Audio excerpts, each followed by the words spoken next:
Hi everyone, this is Fred from 4x4Shop. Today we install our interface for Apple CarPlay Android Auto in a 2016 BMW i8.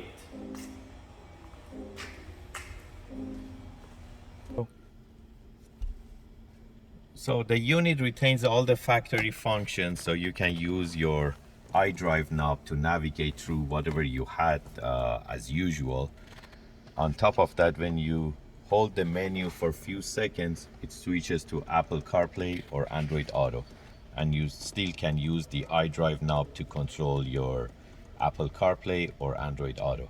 I cannot play any songs because of copyright, but I'm just showing you the functions like Google Maps. You can go to Waze, you can go to Spotify.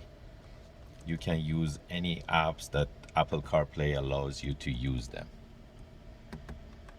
And as I said, it retains all your factory functions.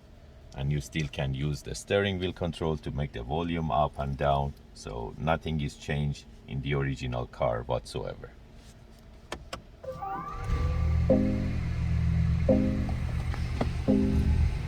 And I go to reverse, the backup camera works same as the original one, so it retains all the functions including the backup camera too. If you're interested to get this type of units, you can buy them online from 4x4Shop.ca, or you can give us a call at 905-604-4294, and one of our technicians will be more than happy to assist you. Thank you and have a great day.